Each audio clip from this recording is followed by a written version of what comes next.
All right, here we go again.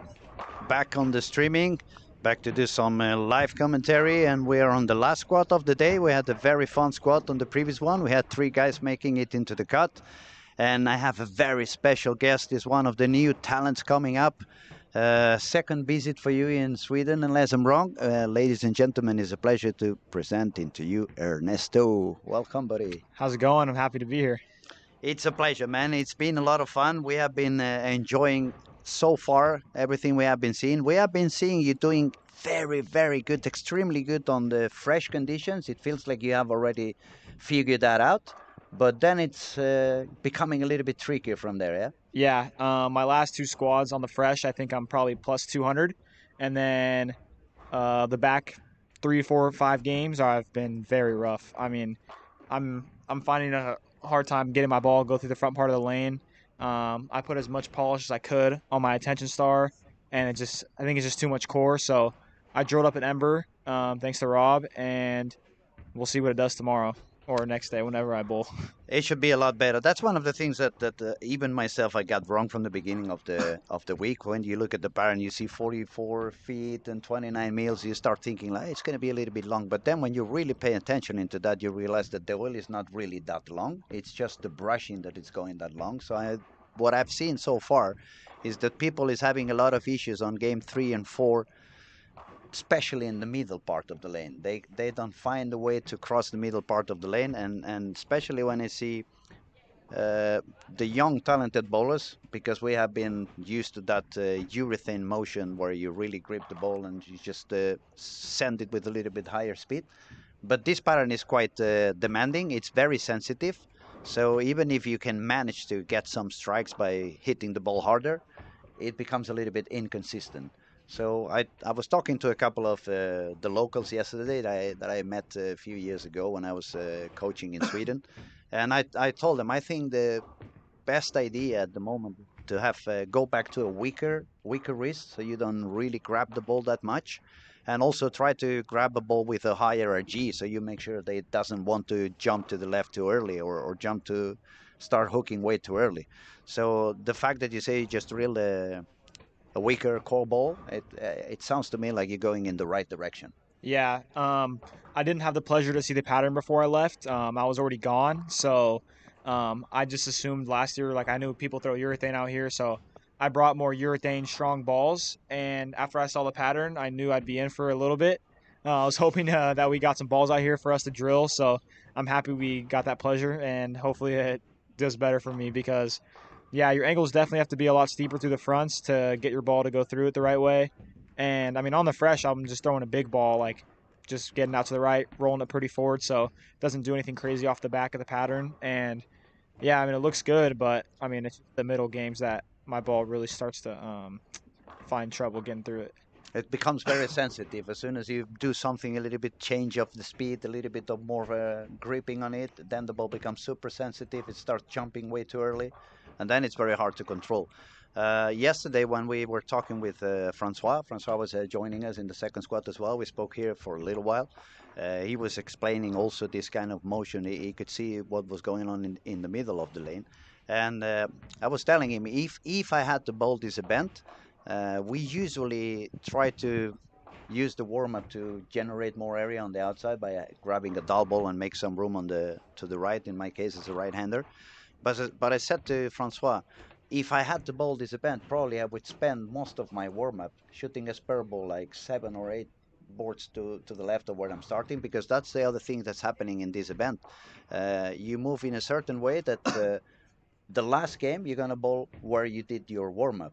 So you want to make sure you don't want to burn that pair. Otherwise, when you arrive at the end of the squad, it's going to be completely devastated. And I said to him, I think it makes more sense this time to just grab a plastic ball or grab a ball that's going to push the oil down, stay further left than you're going to be bowling on that first game. Make sure you're going to push the oil a little bit further down, and when you come back, you have a little bit of a better chance to succeed. But you cannot control what the other people is doing, so all the games in between, it's a little bit of a mess. It's a little bit of a lottery. Be lucky that I'm not following someone burning the lane, and maybe if I'm lucky enough, I'm gonna have follow someone who try to do the same, or at least do not burn it that much.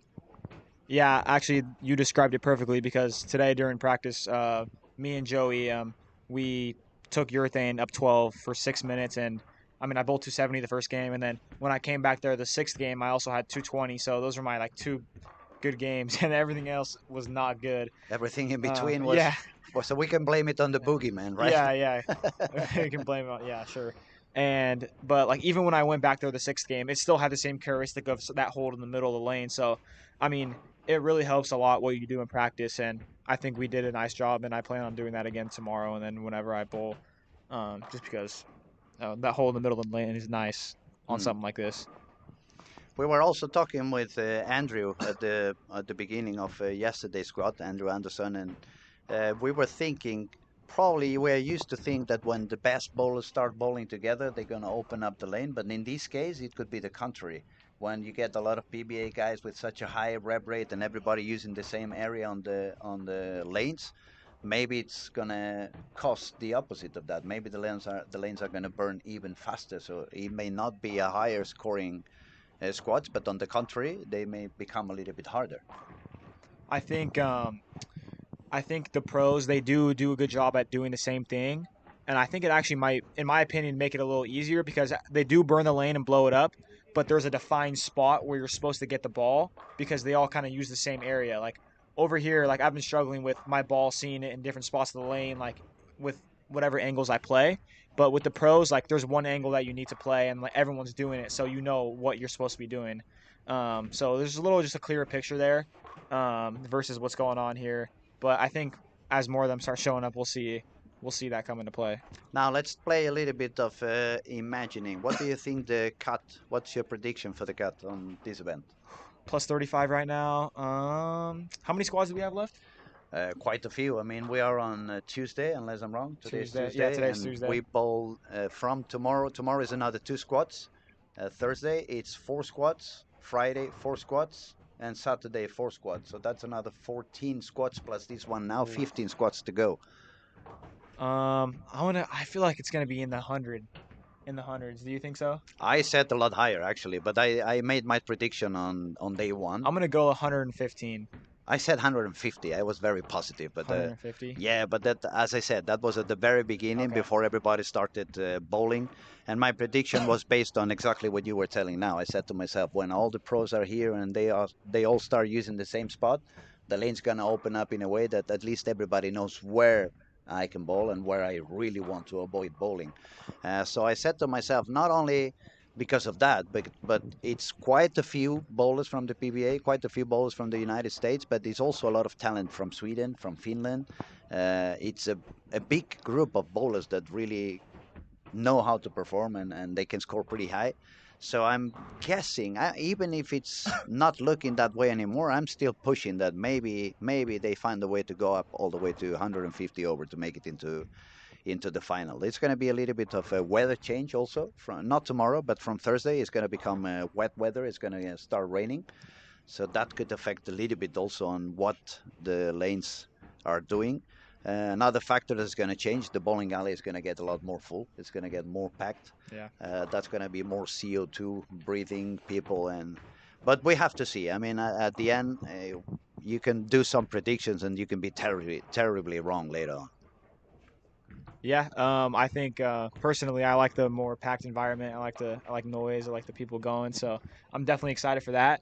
And yeah, I mean the cut definitely could be very high. The pros will start striking here shortly. This is some of their first squads, so guys like Chris Sloan, I don't know, Jesper, like they might struggle a little bit this first squad. Maybe Kyle Troop, but the second squad they'll knock it out of the park.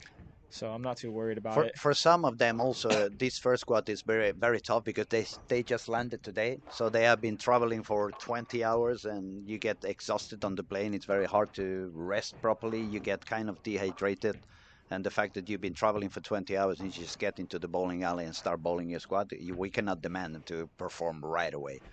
Um, Now, let's talk a little bit about what's going on this squad. Game one has already passed through. We have 18 bowlers already on over par. Okay. From 18 is 201. Current leader is Elvis Brostrom from Sweden, 244. Then we find Arner with 237. Gregory Rius is quite talented French bowler. He's when he grabs a purple hammer, he's pretty much unbeatable in the south of Europe. He's really, really good on that. But he's trying his best to bowl with reactive and these kind of conditions a lot deeper. It's not what you really find in the south of Europe. It's always a little bit more friction on the corners. Then we have Alexander Larsen with 232, Oscar Palermo 229. Then we have three Swedes, 323, 221, 220. 220, it's Nora. She can bowl, right? She's amazing. I had the pleasure of watching her out in Green Bay this year when they did the huge like stadium. I was there for Junior Gold, and yeah, I mean it was just amazing to watch her. And I met her here last year, and super nice, great bowler. She's very good. Then if we follow a little bit lower, we have Hemma Haltunen. Is also a local bowler. She's bowling here in Helsingborg. Emma had a very too high series to begin the squad yesterday or 2 days before. She was on 80 over. But Emma is a single-handed bowler. She doesn't have as many rep rates as we can find on Nora. So as soon as the transition was in there and she started to have to move in, she get into some issues and trouble, and it was like trying to survive with some games of 180, 180, 180. But yet she managed to score 20, 23 or 27 over. I'm not really sure. I don't remember. There is a couple of spots saved for the two best women that doesn't make the cut, so that score could still be okay for Emma with 27 over to get that free pass on the ladies division. Then we had until today it was early birds squad, so the people who doesn't make it on the cut but did okay series on those 3 days are also going to have a pass into the final. Then we have turbo games on games 5 and 6. Those who make the highest scoring on 5 and 6 and they're not in the final, they are also going to get a pass through to into the final. And finally, we have also 2 spots for the under 21 bowlers and 2 spots for the seniors, which is plus 50. So we're going to have a lot of people getting into the final. And the scoring is yeah, the scoring pace on this squad looks like it's gonna get a little bit higher again. I see quite a few strikes. For example, Nate is already at 459 after There you two go. on lane 4. He just finished on lane 4. Then we have oh, when the game gets to the end and the score starts jumping away, it's a little bit harder to follow. Yeah. But pretty soon, as now the game is gonna end up soon, so we're gonna refresh the scoring and we're gonna comment a little bit. We're gonna give you an update on what the score is. Just let me remind you, we are asking everyone who is watching and listening. Feel free to subscribe to the YouTube channel. It's 100% free. And the fact that you subscribe and you become a part of this channel, it's going to allow us to stay doing a lot of bowling for free. So you don't have to pay any monthly fee in order to watch PBA bowling and watch the best bowlers on PBA regional Sweden as well as the Swedish National League. Have you ever seen any Swedish National League match? I actually have. I think it's really cool. I wish I could be a part of it, but yeah, it looks super fun. The environment looks amazing, and it looks like they have a lot of fun out there. They go really crazy. They go nuts. It's like watching a playoff game on the NBA or a football match between Barcelona and Madrid when Yeah, when literally. we really fight with each When other. Messi and Ronaldo were playing. You know anything about the new Messi we have in Barcelona? Have you heard No, I about him? don't. Who Lamine Yamal.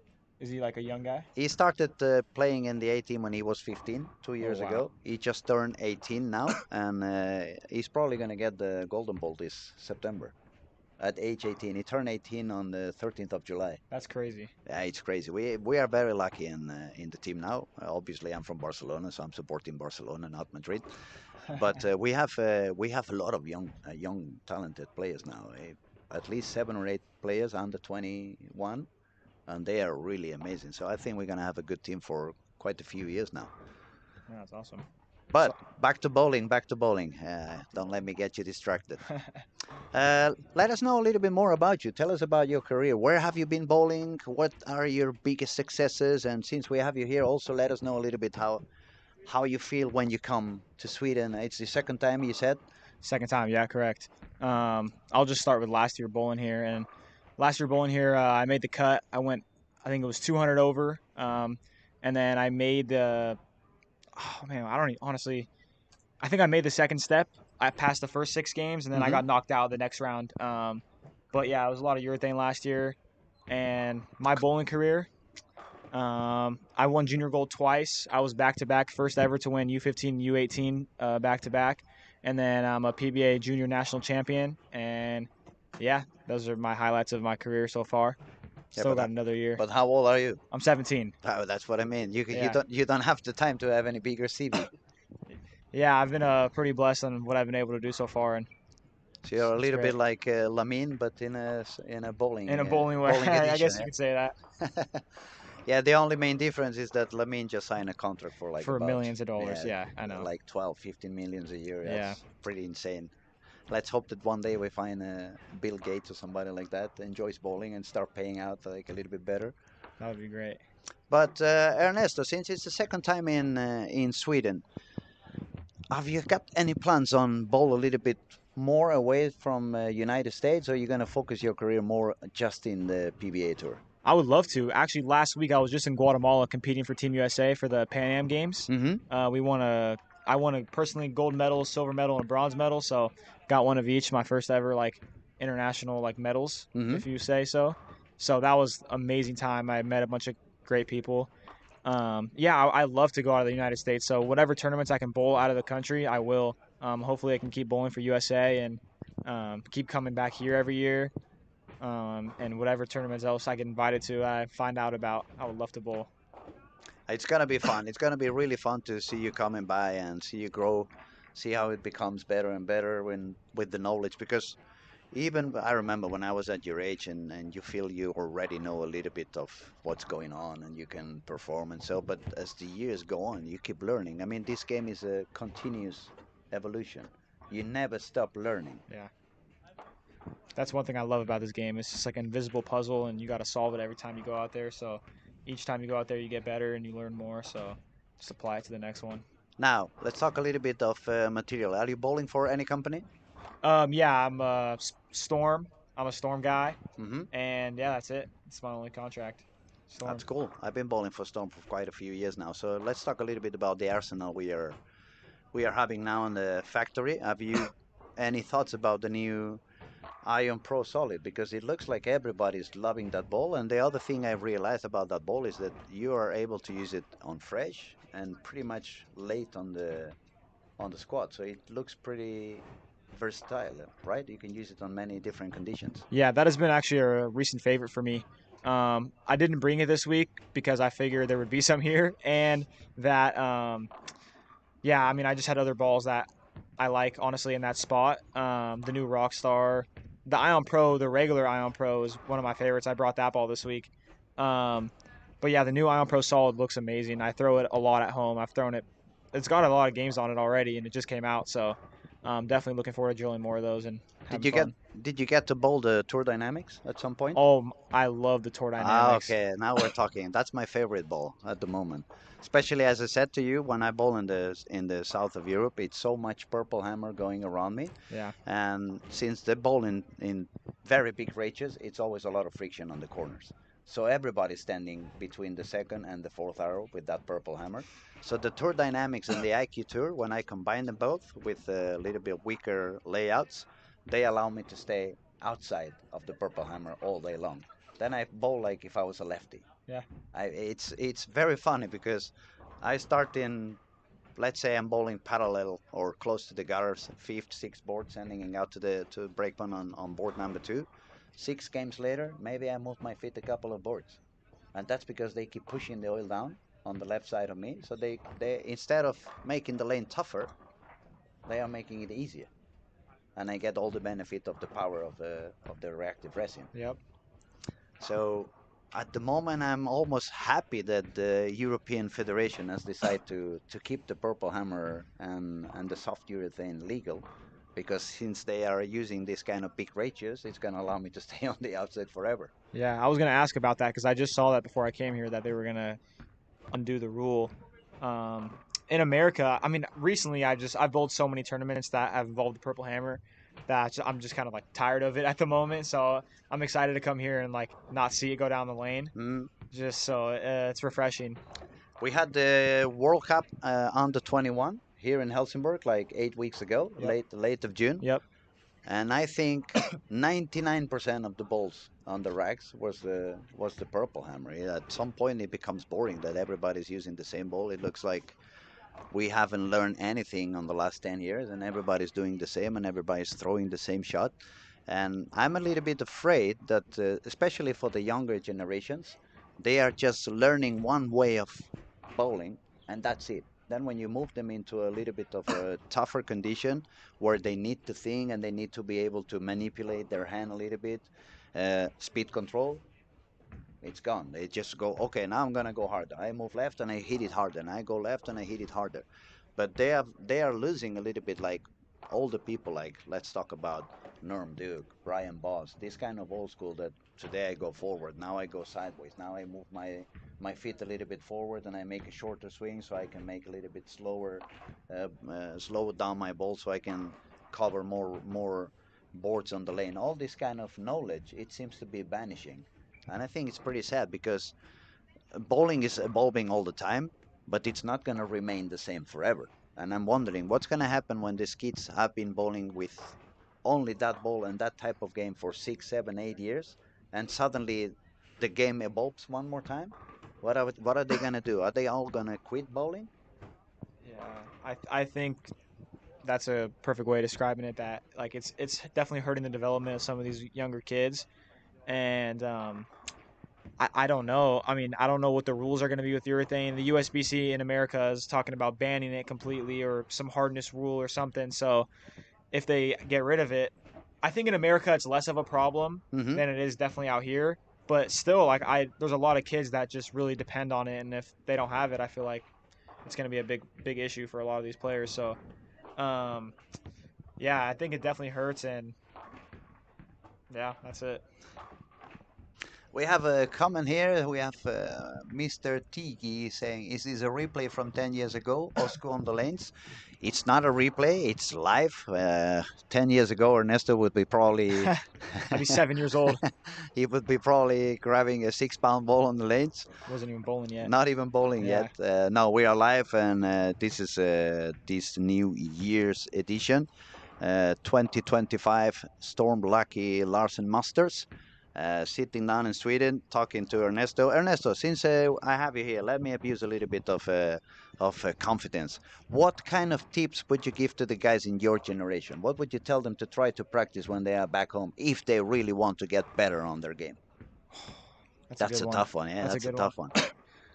Personally, I've spent a lot of time when I was younger on shooting spares, like getting a really good spare system down. So wherever you go, no matter how hard the pattern is, I mean, you got one thing, your spare game, and it really helps. I mean, it turns 150s into 190s. Um, that's definitely like the main thing. Once you can shoot spares, I mean, practice everything, like different hand positions, um, walking a little slower, walking a little faster, but keep the fundamentals the same. And I mean, you got to play around all parts of the lane, and just bowling more tournaments, getting more exposure will get you out there to everything. So I think really just get your spare game down and just keep practicing everything else you can do to manipulate a bowling ball. And also, I would say probably don't be afraid to change bowling alleys. There's a lot of people that only bowl in one bowling center, and then they have the aspiration to get better, but then you need to change your atmosphere. I mean, even if it's in the same city, but the fact that you bowl AMF lanes or Brunswick lanes, Yeah. even if it's exactly the same pattern, the ball is going to react quite different. Yeah. So all this kind of different environment and meeting different bowlers, asking a lot of questions. If you happen to cross your path with a superstar, just go there, find out, learn a lot, learn as much as you can, get as much information on what they do, the kind of things they do, and then go back to your hometown or your own center and test those things, see what works for you. What doesn't work for you, you can skip it, but what does work for you, you want to keep it in your game for the rest of your life, and this kind of thing. So, guys, since we have Ernesto here, if you want to ask something, if you have any questions, feel free to chat with us. Let us know. We'll be happy to reply. Sorry, and let's see a little bit on the scoring. We have a refreshed. We have Arnar on the lead with 91 over. Nate is 59 over. Timmy Hall 59. Elvis 54. Gregory Reeves 30 over. Now we have 17 bowlers above par. But as I've been saying on the previous streaming days, games 1 and 2 it's still quite okay. Now it's when the business is starting to happen. Now game 3 and 4 is gonna become a little bit more messy. I think so. Yeah. Game 3 a little better, but game 4 is really when it's gonna start blowing up on these bowlers. You got some good scores. I mean, Nora 4 in a row. Yeah, we What have else we got on Oliver here? Dahlgren also on lane Oh yeah. 11 and Yep. 12. Started with from 5. Uh, Oliver is one of those kids that really loves to bowl inside. I remember, I think it was 3 years ago, we made an event in the north of Sweden. It was a big open as well. The lanes burned like it really burned over there, and the topography in that bowling alley was pretty tough on both sides, both corners. So they ended up really lofting the ball 30 feet down the lane, and he was really comfortable on doing on that. So he's a very talented guy. He bowls for Team Pergamon. That's probably the strongest team in Sweden, and he has bowled a few squads. He hasn't really been successful yet, but on this game he seems to have found something. He's not doing that high. He's only at 190 213, but he's one of the guys that you want to keep an eye on. Then Nora, where is Nora at the moment? See, that's what I said. It looks cool. It's a lot of screens, but it I takes a know. while Yeah, it until you does. find. Yeah, Nora is in 17 18 for front. So Where? over here on 17 and 18. Oh, there she is. First four, Oh my first four. gosh, I'm Yeah, looking that's around why everywhere. when I'm sitting down here, I'm getting used to try to help my guests. So when I talk about someone, I say the number of the lane because otherwise you spend 5 minutes trying to find them. Arner is on 3 and 4, double 9 spare, strike 9 spare, and split. So Arner is also starting to find some, yeah, we could say a little bit of transition in there. Let's see how he responds to that. Let's see how he adapts into whatever he's found on the lanes. Okay, let's see who else we Let's have. see. We have Jesper on lane 15 and 16. Jesper I was trying to is find them too. gonna shoot on lane 16 now. Oh, okay. Obviously, he has a red ball in the hand. He's throwing urethane. Wow. Yeah, Surprising. Not even Eric Jones threw urethane. Actually, yeah, he did, but it didn't work out too well. Wow, making him look good.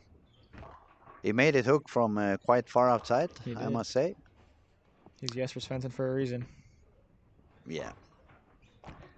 Now Nora on lane 18. There we go. She's looking a lot more comfortable than it was in the previous squad. Very good As pair. we said, she's so talented that at some point, I was saying on the previous squad, I've seen her bowl already a few squads, and on the contrary, you had the issues on the middle games. For Nora, it has been kind of a mess. Some squads was really messy at the beginning, some squads was really messing at the end, and one of the squads was messing in between. But on the other hand, she was striking quite high and doing high games all over the place. So I said to myself, as soon as she can manage to put all the games together, it should work pretty good for her. And I said, probably she's going to make a 1300 squat at some point. I believe it for sure. She's very talented. Okay, and Emma is doing okay on lane 2, spare, and a triple. There we go. She's running at 3 below par at the moment, but as we said before, it's only a couple of girls that have a spot for free, so you probably don't need to do 100 over. She can probably survive it with 40 or 50 over. It should be more than enough to make it into the top girls, because probably some of the other girls have the skills to qualify directly. Yeah, definitely. The girls, I think we'll probably be like about 50 over. I think we still have some pro girls. Is there any pro girls showing up that for Uh, women? Danielle's coming in. Danielle on McKeown. Daniel, right? Okay, yeah, Danielle McEwen. Okay, so she could probably get in regular. So, yeah, the cut should be good. Yeah, definitely we can see it's game 3. Besides Nora with front 5 and Oliver who also started with front 5, and I see a partner from Oliver on lane 12 is also has got the front 4. But everywhere else where we look, it's looking quite messy. A lot of open frames everywhere. So it's more of the same. Game 3 starts to show up. Game 4, people start to cry a little bit. Game 5, people is exhausted. We're gonna start seeing a lot of 9 Ms. We have a few already in here. Oh I wow, see 3 9 Ms in here, 39 another minutes in a one on row. the other. So yeah, I guess at some point it gets into your brain. When you cannot succeed with what you're trying, you start to lose a little bit of energy, start to lose a little bit of focus, and then it becomes really messy and it's even hard to spare. Definitely, that's when you need to just take a deep breath and reset your brain, reset your mind, and try to get it going again. Now, you're very young, but still, do you have any tricks you use on your own for the mental part of the game? Um, yeah, honestly, like whenever like I get in a situation where I am like struggling a little bit, I kind of just want to take a little more time on the approach, just really just try to forget about it and just move on the best I can and just take a deep breath before each shot, especially when things are going kind of shaky. Like that's when you really need to focus on your breathing, and because if you focus on your breathing, you can't think about what you just did last shot. Like just stay as present as you can and throw the best shot you possibly can in the moment. So So, that's really all I try to so think about. basically, you're trying to put your brain somewhere else. Yeah, just bring it to that calm, focused state of mind that you're always in when you start a block or when you're thinking about something or doing schoolwork. I don't know, whatever you are. Now, that's the second time I see Jasper doing that. Did he balk? Oh, Yeah, he did. he didn't release the ball. He felt like something was off on the approach. And when I see it once, I don't give it much of a thought. But since I saw it 2 times in 2.5 games, I'm starting to wonder what may be going on. Yeah, I don't know. I mean, there's a lot of I don't know what the rule is on like the pair jumpings, but there's been we've been kind of like running up. I don't really know what it is, so I've had a couple of moments where I've stepped off the approach as well. Um, but yeah, he's just resetting himself, giving him a little more time, get ready. This is his home tournament, a lot of pressure on him. And So it's the current defending title. exactly. Ooh, that was Oh far my, left. That was pretty far left, yes. Maybe it that should was have left. taken a little longer Yeah, before he got the man, ball. maybe. Yeah. It's Yeah, so easy to say when you're sitting down on the chair and just looking through a screen, but yeah. those shots happen. You got to accept those. They happen to everyone. All right, so for now we see Nora is doing quite good on this game. Oliver Dahlgren, he just got an open frame on the eighth, so he wasn't that high. And Arner, who was the leader with 91 over, is struggling a little bit on lane 3 and 4. He needs to strike out for 216. But as you said before, if when you have a low game you manage to survive it, then it's going to give you a good chance for the rest of the squad. Definitely. What you don't want to do is suicide yourself on a very low game, because then since it's not that easy to put the strikes together, you want to try to stay alive for as much as you can. It's definitely true, for sure. Nate is jamming it. Wow, he's throwing it very hard. Oh my gosh, actually looks good. 194. It's not bad at all. Not a bad game. Now he had 60 over, so at least stays on 43 over after this game. Still manageable if he gets a good good 3 games. He still could make it work.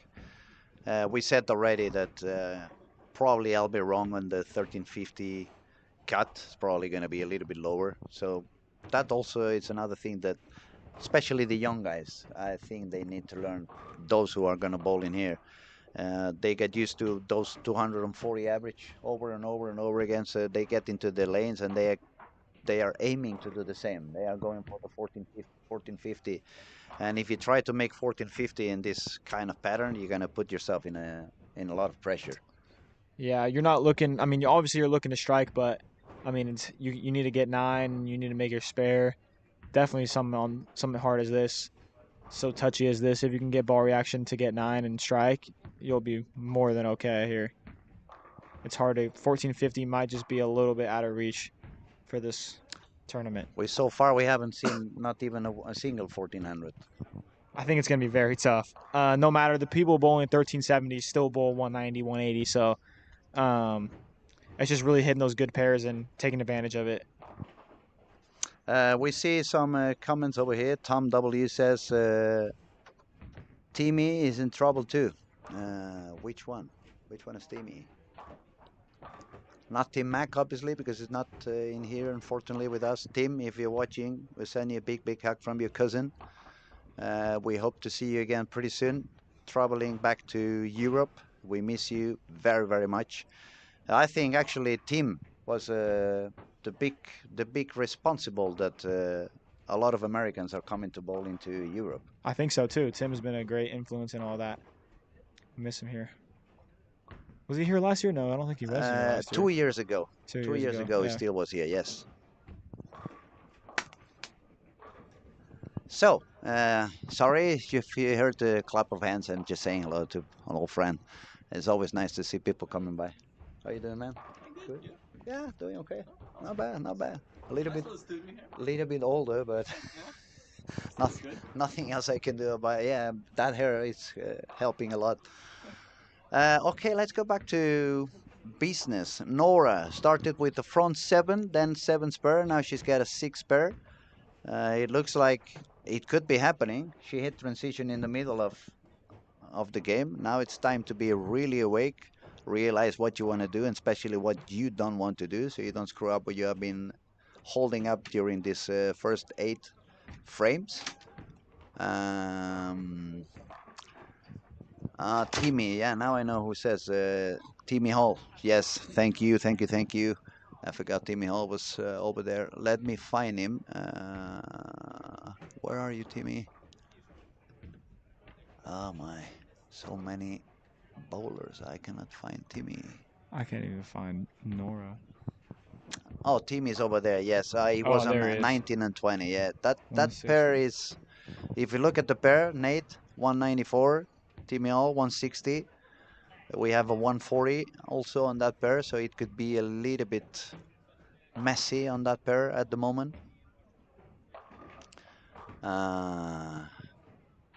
Jesper has found his way to strike a little bit. He's gonna go for a 230 game, so he's on his way up. He's very strong. He's definitely very strong. He doesn't give away a single pin. 3 and 4 has been a little bit tough for Arnar. He's gonna shoot just 190, so he's gonna drop down to 80 over.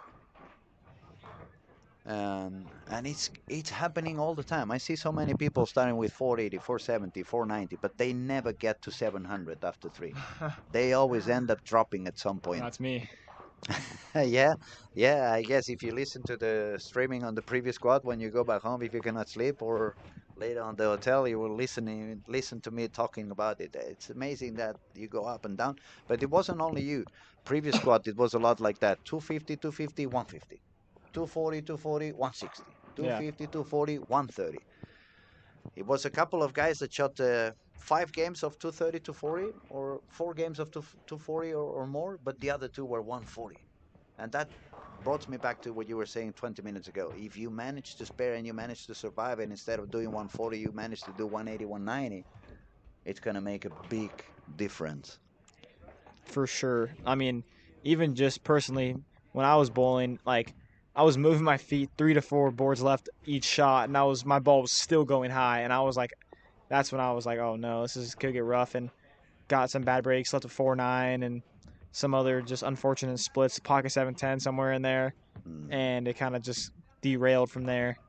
Yeah, and then it gets into your head, and when it gets into your head is when you really get in trouble. Yeah, even when you feel like you're throwing good shots, I mean, the ball just like when you're splitting, like the ball just finds a way to split. Like no matter how good you throw the ball or what adjustments you make, I mean, you can move 10 boards left, my ball's still going high. So it's just one of those times where I feel like you just need to kind of get 9 if you can and spare it up and take your medicine. Hopefully, the new ball you just drilled is going to do the trick. I'm really hoping so. Something cleaner, something smaller core. So I think that I'm pretty confident now that I will have some more score out there. So what layout did you choose on that one? Honestly, I have no clue. Rob said he laid me out a ball. I had a layout in mind, but he put something on there. So I mean, So I don't know the numbers. You'll have to see when you I'll try. have to see. Yeah. There's no actually holes in it. Yeah, it's just laid out. So I could change it if I wanted to So technically. you had the layout. but you haven't got it drilled yet. Yeah, it's sitting down there with my name on it. So All right. So we gotta make sure that nobody takes it yet. yeah, no, nobody do that. All right, Just game 3 is almost over. Pretty soon we're gonna refresh and let you know about the scoring. But before I carry on, Ernesto, let me tell you, you feel free to go away whenever you want. I just kidnap you for a little while because it's fun to talk to you and see the point of view. But don't feel obligated to stay. It's a very long squad. It takes a lot of time in here. You have been traveling from far away. You're still adjusting to the European time zone, and it's a pleasure to have you here. I'm not kicking you out. Don't get me wrong, but honestly, I don't want you to be exhausted at the end of the day anyway. no, I'm good. I wanted to watch the squad anyway, and I'm doing it right here, so might as well. Just so you I'll know, stick around for a little bit. whenever you feel tired, just put your hand up and say, I'm leaving you. Now you stay talking on your own. And if he's talking too much, just That's true. Yeah, we had Martin Thanks, Martin. on the booth, and Martin just gave permission to Ernesto to shut me down for a while. Yeah, I'm a little bit like a radio. That's why I had my radio show. I could talk for as much as I wanted. That's awesome. Okay, Nora, where are you? I lost you. I just saw her. Over here, yeah, 17 and 18. There she She's gonna is. bowl 243, so she's gonna be on 59 over. That's pretty good. On the French guy on 1 and 2, he managed to strike out and save the game for a 65 over. Emma also, she did quite good, so she's gonna stay above par on after 3 games. That's pretty good. She probably figured out something. It wasn't working for her after game 2. She has been struggling a lot on games 3 and 4. So the fact that she found a little bit of a solution should give her hope to go a little bit higher in this squad. It looks like it's going to be a fight between her and Nora to see which one does better on this squad. Yeah, between the two women, yeah, those are the two leaders right now for the women. They're bowling well. Nora's doing good. Is Emma a one-hander? What is she? One-hander, yes. One-hander. Emma's a Okay. one-hander. That's why I said she probably has a little bit of more issues when the transition comes on. It's a little bit harder for her to move deeper and still get the same pin action and the same angles. Definitely. But she definitely is talented, very persistent. She can take her spares. Very good bowler. So let's see, let's see. Still have a few more frames to go. Then we have. He's not doing well. I'm very sorry. Killian is on 480 on lane 20. The guy is shooting now on lane 20. He was helping a little bit earlier with the streaming. But as I said, it's very easy when you're sitting down here, and it becomes very tough when you jump down on the lanes to stick into the plan and do whatever you were thinking you were going to do. We have Kyle on lanes 3 and 4. He's currently on 595, so he's 5 below the par. But Kyle also arrived today, I guess. He traveled today, so he's probably on some jet lag and quite exhausted from the trip. He just got married too, so congrats to Kyle. I was gonna say he's got married. We gave him a little surprise right before the squad. I guess that also didn't help to stay focused on what you had to do. Slipped a little bit away of your concentration because he was standing in the middle of the approach with his new wife, but he was already wearing the bowling shoes and stuff, so it was maybe a little bit of distraction. Body language on 19 and 20 for Arnold, not positive. He was 91 over. He just shot 190 game. He started with Brooklyn. So I really want to see what goes on for him on that pair. Is he gonna stay up there? Is he gonna manage to survive that transition? Is he gonna find some solution? We have to see. Definitely the hardest part. It's the piece. It's the puzzle right there. I think he'll figure it out. It looks like 17, 18, 19, and 20 are the lanes that are giving people a little bit more of trouble. Yeah, I bowled on. Yeah, I blew up on 17 and 18 today, so I definitely agree with that one. Okay, and the scores are updated. We have Arnar still on the lead with 86 over. Then we have Gregory Rios from France, 65 over. Jesper Svensson made his move to the third place already, 60 over. He's so quiet, he doesn't seem to be there. He had some issues in the approach a couple of times, but yet he's still up there already with 60 over. Nora, it's currently in the fourth position with 658. Elvis surviving. He started pretty high and now it's trying to survive. 53 over. Nate, same thing, 53 over. Oh, look at that. We have Ottilia. She's also a girl from Sweden. 636. She just shot 247. And not bad for being game three. I don't see that many low games this time, as we have seen before. I have to go all the way down to Timmy All. He shot 161. And then we have to go already to the people who are out of the par with 174, 171 on places 17 and 18. But everyone on the top, the lowest games are 190, 190, 190. So maybe we see another surviving squad and a few people being able to reach more than 100 over. Let's see what goes on. Yeah, we'll see here shortly. All right, now I'm trying to find Ottilia because I haven't really seen her bowling. I don't have a clear picture on her, so let's see if I can find her. I'm trying to look.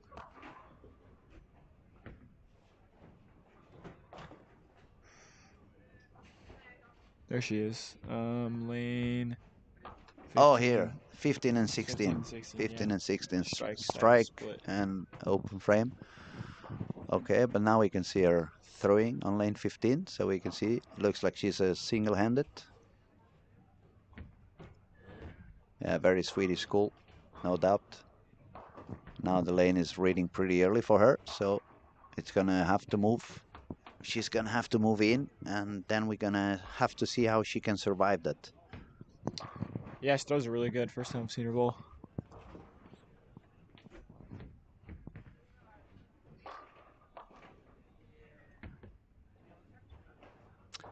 Now on lane 19 and 20, we see Per Benson, former Team Sweden. He was on Team Sweden for many, many years. Now he's a senior, bowling real old school. He was a very fun guy to bowl against. He never really liked to lose, so he would use any trick to beat you. He's a very fun guy. What else do we got? Jesper double 7. Or 7 spare. Surprise! I mean, Jesper's making urethane work. I didn't think anyone was gonna throw urethane this week, but those guys just always do. I think Jesper is one of a kind. Definitely one of a kind. One of a kind, and then he can do whatever he wants. The fact that he's so powerful but yet so accurate, right? Okay, Arner, lane 20, is already standing in front of the ball return. Oh, hit it. Bad break. Yeah, that's a bad break.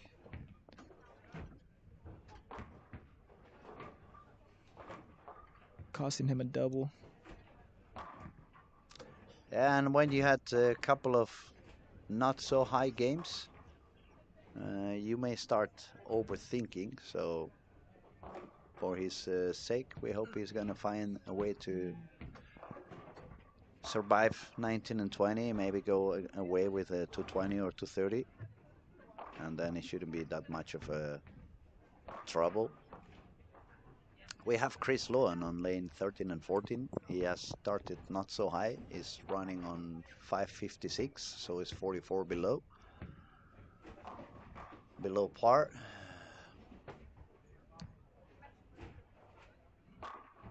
Nora is now bowling on lane 1 and 2. I'm trying to let our audience know where is everybody because we have different cameras, so they have to switch from one YouTube connection to another if they want to follow one or other bowlers. It's a little bit quiet tonight. I think people is having dinner. They're not talking that much anymore. Yeah. Someone said good morning from Texas or good afternoon from Scooby, Texas. yeah. Hello, Scooby. Yeah, that's a little bit earlier in Texas. It must be like 8 hours less. 8 hours. I think it's 7 hours less. 7 hours. Because California, where I'm at, it's 9. Hmm. So it's Texas 2 hours ahead. Kyle doesn't seem to be having a lot of fun either. No, I mean it's really tough. These pros definitely are gonna struggle too. It's just not easy out there to get your ball to do the right thing. So I'm seeing a lot of people struggle. Especially when it's your first squad. I mean, when it's your first squad, even if you have some friends and you have been talking to them, how did you solve it? What did you do? What worked for you? What didn't work for you? Once you get to the lanes on, and you have to do it on your own, as we said before, it depends a lot on who you follow and what they have been doing with that lane in particular. It's gonna make you try to survive one way or a very different way. Ooh, late 10 pin. Yeah, late this one he pulled the So string. Yeah, yeah. he pulled the string. For those of you wondering, we were talking about Arnold. He's bowling a 19 and 20. Currently leading with 86 over, but he could lose his lead at the moment because the guy on second place, Gregory Rios, has started with a couple of strikes. They're bowling pair to pair. Gregory is on lane 18.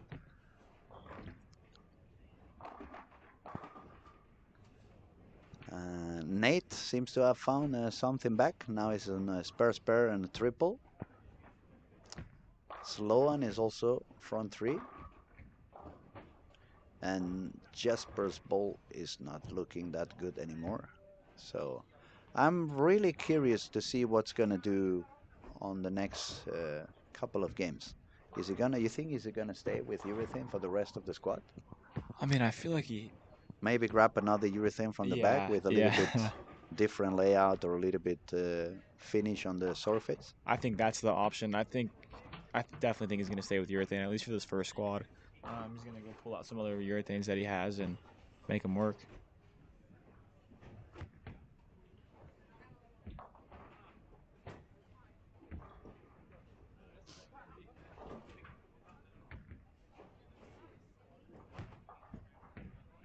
Where's this score at? Is he? Sloan? No, Jesper. Oh, Jesper was bowling. I just lost him. I had just seen him and I just lost him. He should have moved. Over there. Lane Oh, there he is. Yep. yeah, 11, 12. All right, he's got a double. I mean, that's all you need. 11, 12. Yeah, I just saw his last shot. It was like the ball went a little bit weak into the pocket, like it started sliding, or you know, when you see that motion that you see, oh, the surface is gone on that urethane and Kind you of need gives to go out. for another one. Yeah, yeah. That's what it looked like. Yeah, Sudi maybe does we can here. see him now on 11. Hook. Ooh, Yeah, not fun. that's the problem with urethane. It's hooks very early here. Yeah, and then what I was telling you earlier when I saw at the beginning of the week with the younger bowlers, they were all trying to make the urethane balls work. And since those balls are reading so early, they just try to push them stronger and harder and stronger and harder. But sometimes what happens is that you end up gripping it more instead of being able to make it slide a little longer. So it could be one of the things that's happening. Previous shot, as I said, the ball did not react so much. Maybe just he just grabbed it a little bit more, and the ball overreacted too soon. Yeah, that definitely could be it. I just think I mean on the right side of the lane, there's so much traffic. So I mean, I find myself moving 3 boards every probably 3 shots at least, 2 boards, just because there's so much traffic and the lanes just start to transition that much earlier. So Yeah, I'm that's sure it's not as bad for Jesper, but I'm sure some.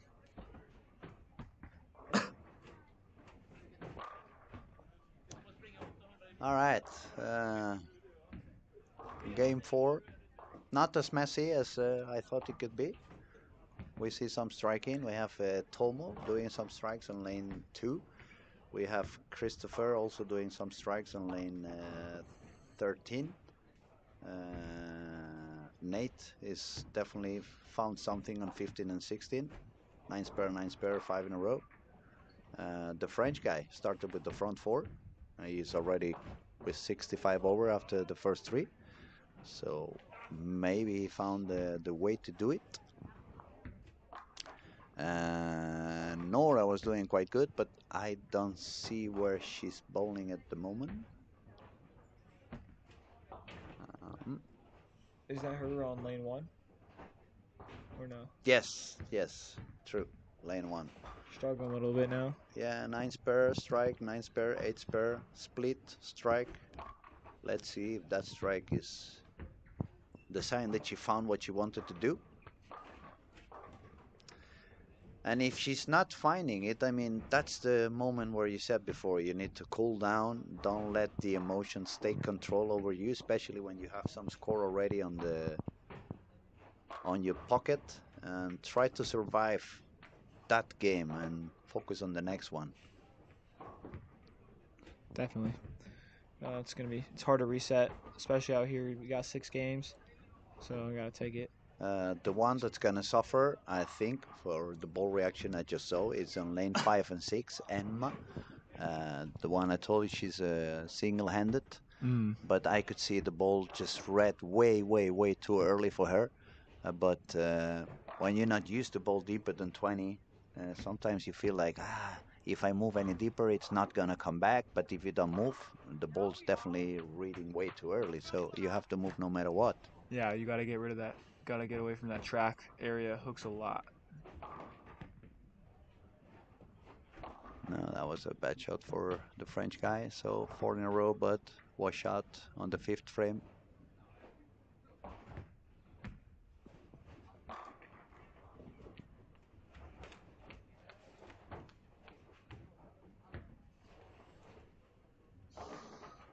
Okay, who else is up there? Let's focus on the people. Is at least 50 over. 50 over at the moment is Nate, Elvis, Nora, Jesper, Gregory, and Armor. From all of those, Nate is the one shooting the highest at the moment with a 5-bagger. Nora is struggling with 2 open frames and 1, 2. Jesper, I lost Jesper again. Again. I'm gonna have to dag him so I don't lose him so often. There he is.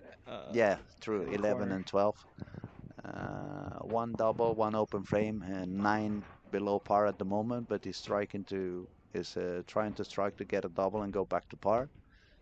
And Oh wow. third time. Now it's really paying my attention, calling my attention even more. 3 times. That's not something you see very often. That's definitely uncommon. I don't know. It looked like maybe his hand came out of the ball a little bit or something because he came up during his approach, like at the end. Oscar with the spare. Not bad game going.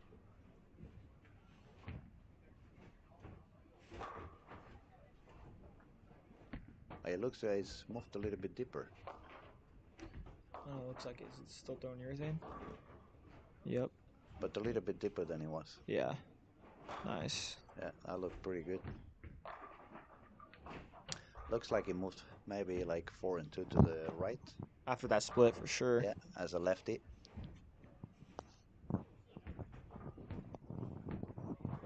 Okay, I see some strikes for Zacharias, but Zacharias has not started very well. He had 201, 174, 171, 54 under at the moment. We have nice shooting from Joakim Karlsson. He's back on Team Sweden. He quit bowling for 10 years. Now he's Wow. back on track. One of the first guys in Europe to reach 600 RPM. And for a single-handed bowler, that's pretty good. It's definitely a lot of talent. You see what I meant about Hemma? The ball Yeah. is reading really, really early. Now she's getting into a lot of trouble.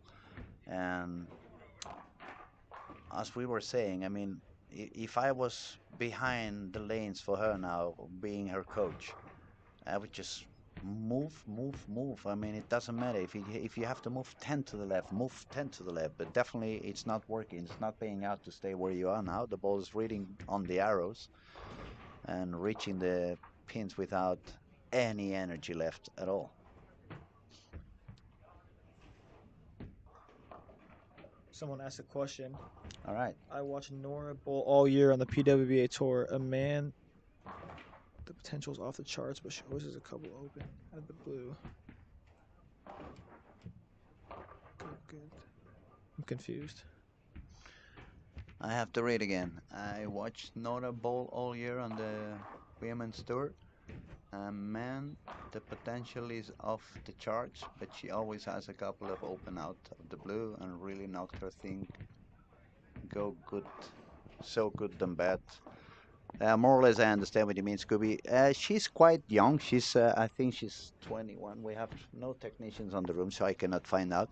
She's quite young. She's maybe 21, maybe 22. First year on the American tour. You need to adapt to that. It's a very different type of bowling than the one we are used to have in the European zone. She's the queen of the purple hammer. When she can bowl the purple hammer, I think not even the guys can beat her. She can do as many as she wants. But now yeah, she's opening back. She's learning the new reality of professional bowling. It was her first season over there, overseas, and I'm pretty sure she's gonna do a lot better on the years to come. Also, I don't really follow the women tour, so I cannot really say, but I don't believe it's that many two-handers as we can see on the men's division. No, it's definitely different. Did she bowl with the men a lot over here? Does she bowl with the guys a lot? Yeah, she bowls any big event, she bowls for sure. Yeah, so I mean, it's the transition is different a lot with the girls. I mean, over here you got a lot of urethane, but over there the girls, I mean, they don't have as many reps as the guys do, and they don't throw urethane. So transition is different over there. And what I think she made two shows this year, and she almost won. So I mean, It's this not for her first year, for a rookie, yeah, she's for gonna a be a big rookie. problem for a long time. And I think a lot of those bowlers in America know that. And she beats me, so I mean, she's my competition as well. I hope that gives you a better idea, Scooby. We try to give you our perspective and our point of view. We have Rich says, just saying no PBA title should be rewarded for any tournament that you can re-enter. Well, I'm not the PBA commissioner. I don't set the rules, and I understand your point of view. Uh, I could agree in a way, but on the other hand, it's the same chances for everybody. You can play as many squads as you want, but not only if you're an amateur, but you can be Kyle Trupp and bowl 15 squads if you wanted. So at least it's not unfair. It's definitely not. We also only have 20 lanes here, so we can't have 400 players in 20 lanes. It's not possible. So, I mean, you gotta spread it out somehow. And the fact that people can bowl more squads, it's another way of getting a little bit more of income. Definitely. So you can put better prices. And when you have to bring people from all over the world into an event, it's very expensive to travel around. Flight tickets are not cheap. Many hotel nights are not cheap.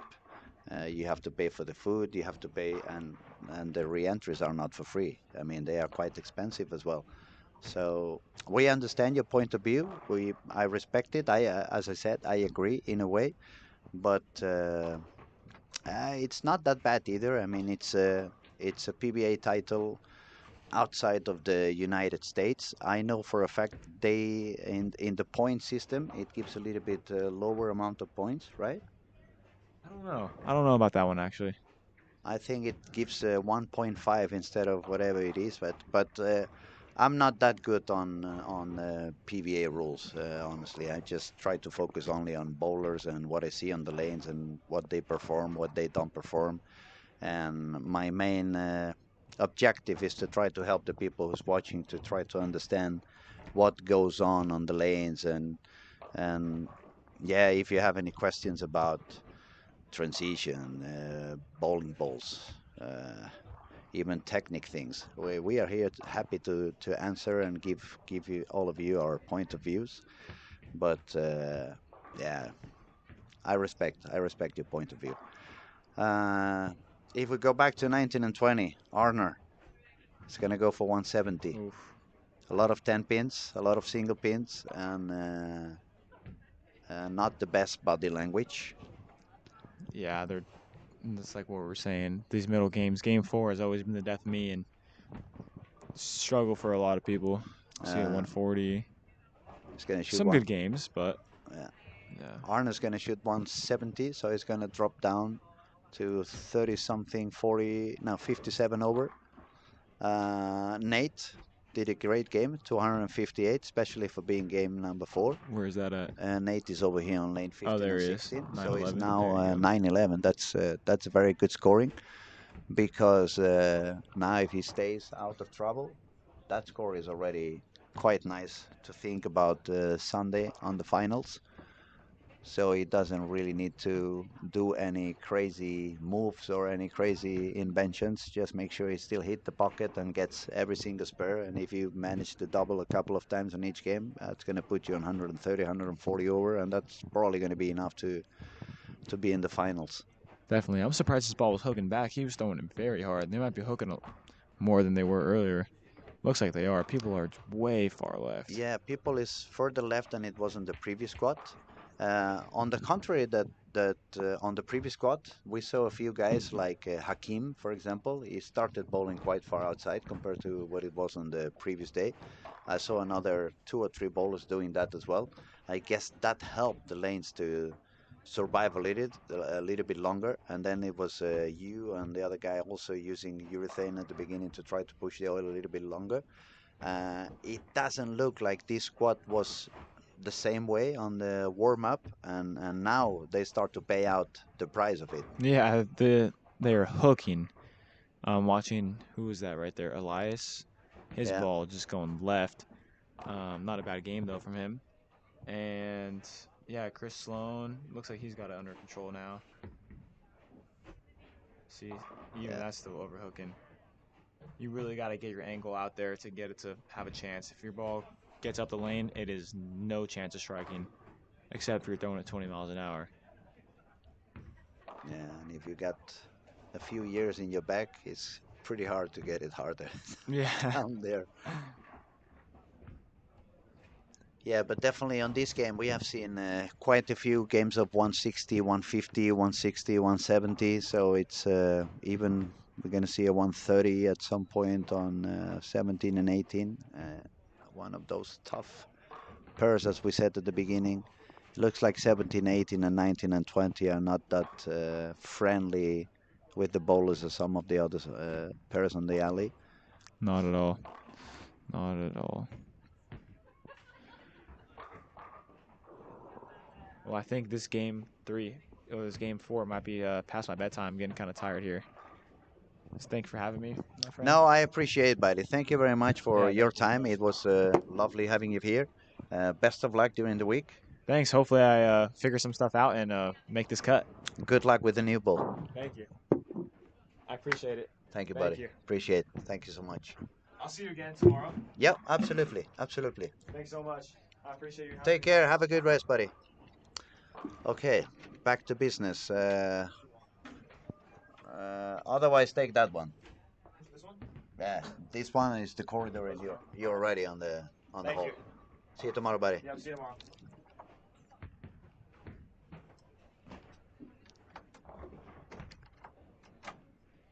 Okay, we have a lot of low games going on now. It's a little bit tougher for people. They are struggling. The transition is really hitting on the lanes. It's becoming a little bit dry. So we will have to find out who's gonna survive it. Um, we definitely want to see what Nora is able to do if Arner manages to go back again on track. Uh,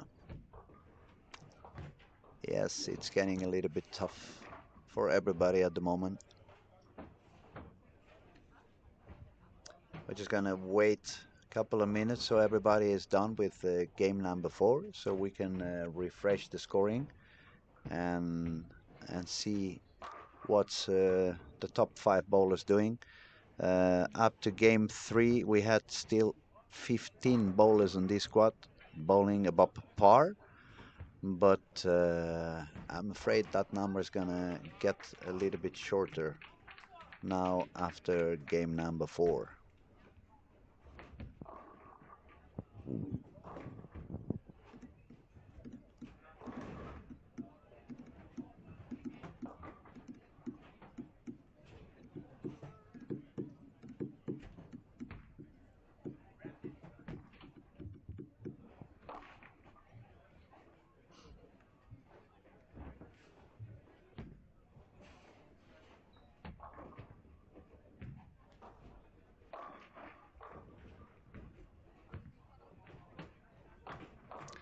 We have Jonas saying that the troop is out there. Yeah, it's actually quite deep. I would say it's in, not out. Just a bad joke, I know. Kyle is now bowling in lanes 19 and 20. He's throwing the Ion Pro Solid. He's going to make a shot on lane 20, and it looks like he's already somewhere around board 25 on the lanes. We'll just see pretty soon.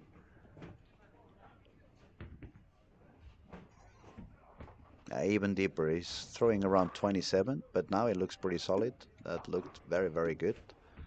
Maybe he's starting to find out what he wants to do from after this squad and on to the rest of the event and the rest of the squads he's gonna bowl.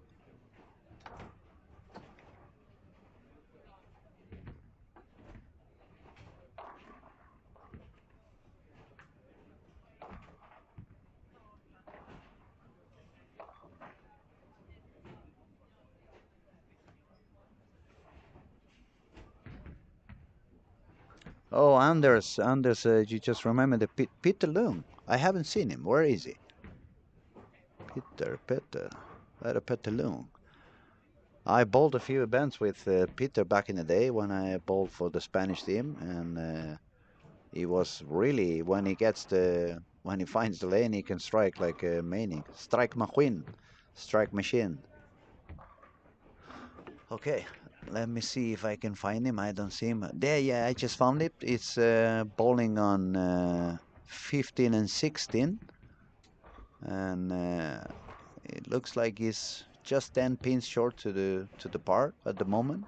It's good to see him. I'll make sure to go and say hello to him later on. Thank you for reminding me.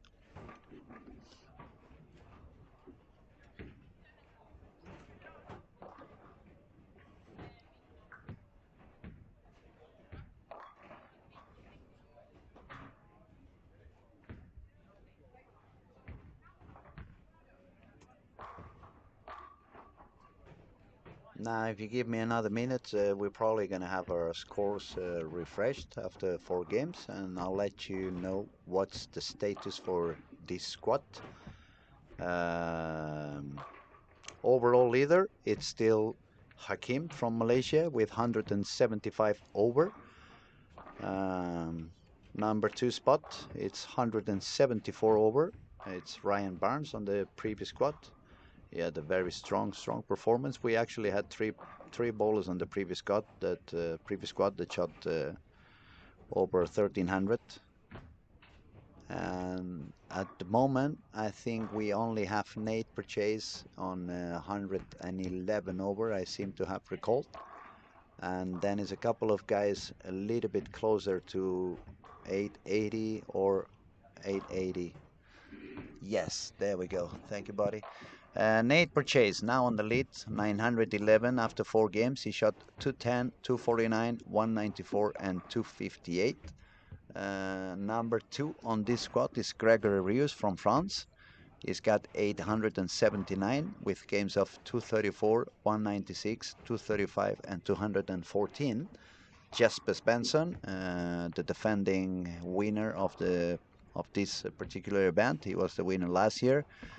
He's got 866. He's not giving away any of the games. He hasn't had any real high game yet. He's standing with 66 over with games of 202, 225, 233, and 206. Fourth place is Arnar Jonsson, but he's kind of dropping down. He shot 237, 254, but then on games 3 and 4 he shot 195, 166. We have Oliver Dahlgren on 5th position, 190 to 13 to 24 to 24, so he's 51 over. Elvis managing to survive with those 50 over for quite some time. Oscar is now moved up into the seventh spot with 229, 198, 197, and 222. Then we have Joakim Karlsson, is Team Sweden. He's not only a very good bowler, but he took a 10-year break. Now he's back on fire. He left home a couple of days ago because he bowled the first few squads. He decided he needed a little bit weaker bowling balls, a little bit weaker material that he was using. And so far he's not doing super high, but he hasn't done any low game. He had 220, 203, 200, 205, so he's 31 over. But if he finds a couple of high games, it would still give him a chance to try to reach a little bit over 1300.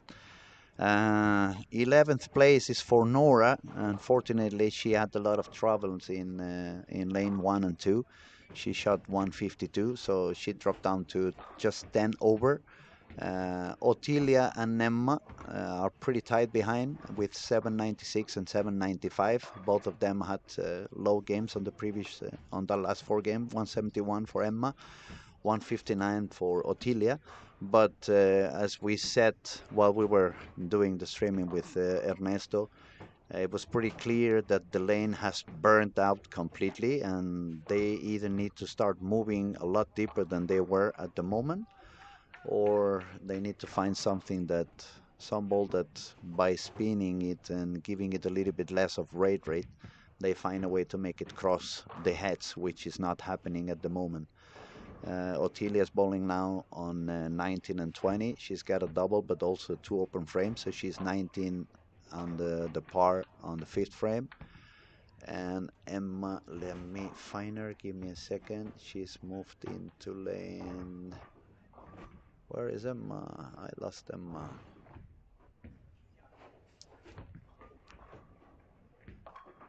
Emma Halden. Yeah, she started with a double on lane 10, but now she has an open frame of 5 and 4, so I guess it was probably a washout. Uh-huh. It's not easy. It's not easy. It's certainly doable, but you need to be awake. You need to be very aware on what goes on around you. You don't want to miss any spares. You want to try to hit the pocket as much as you can. Try to avoid complications. Try to stay away from penalty zones. But it's not always easy because, as we said before, the oil is running away quite quickly, and yeah, it requires a lot of attention, especially every time you change to a new pair. You don't really know what they have been doing with that lane before you got there. So sometimes it becomes a little bit difficult to really stay away from trouble. Hmm. 1.5 games to go. It looks like we are not going to see a 1400 yet. It doesn't look like we're gonna manage to get the 1400 on this squad neither. Now I'm gonna try to find Nate, see where he has moved since he's the leader. Gregory from France is bowling on 13 and 14. He started with a spare and 3 strikes, so he's trying to get up there. Now Nate is on lane 11 and 12 with 1 open frame and no doubles yet. So yeah, lanes are getting a little bit difficult. I'm not so sure we're gonna have many people shooting above 1900. Oh, lovely. And then it goes. Hmm. Lovely. Thank you, buddy. Appreciate it.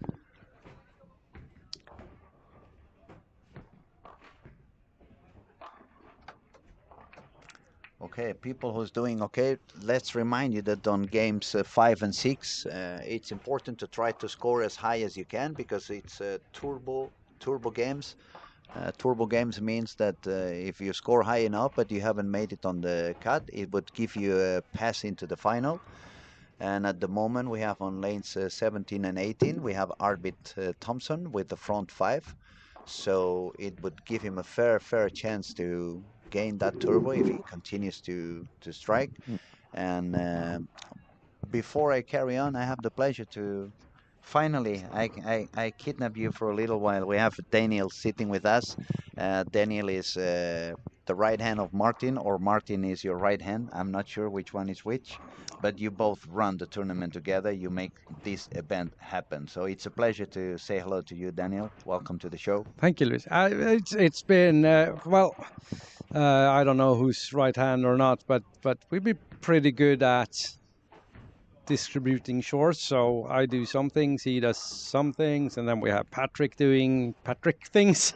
Yeah, Patrick thinks that's a So very well way to explain it. Patrick is in charge of making sure everybody have a good time. So that's his mission, and Martin is That's what kind he of a can handle, sports actually. director.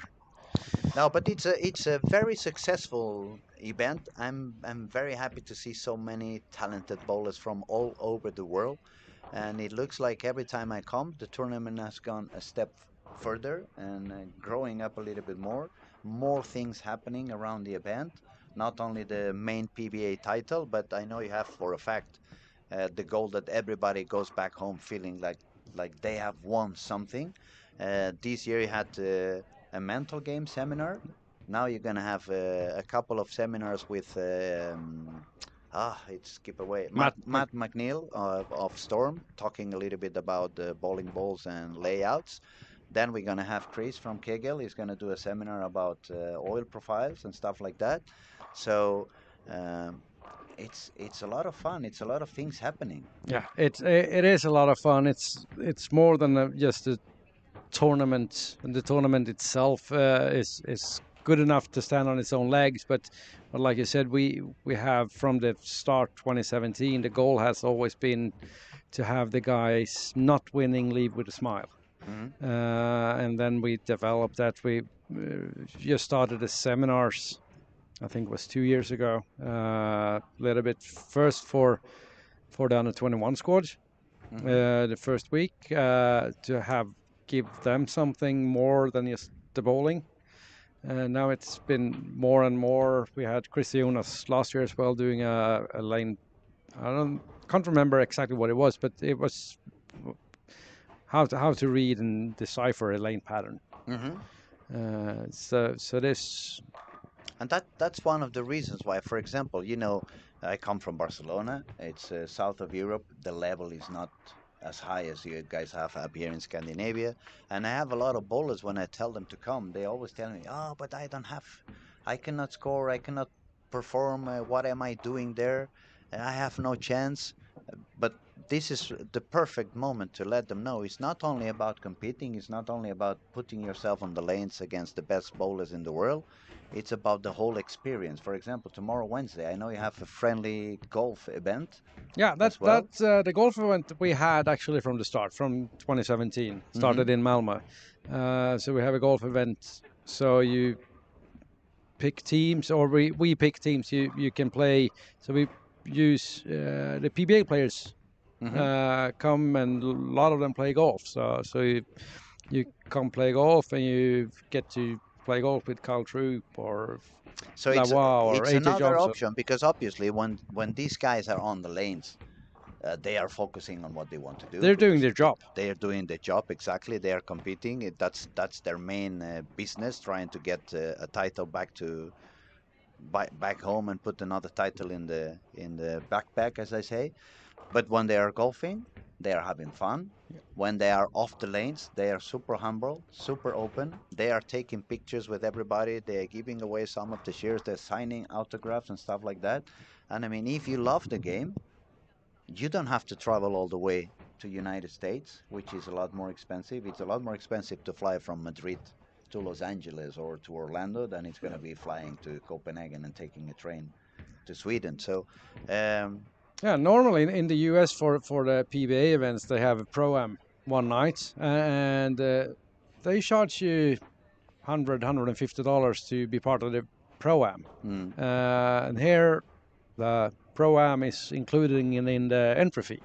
yeah, that's a big difference already.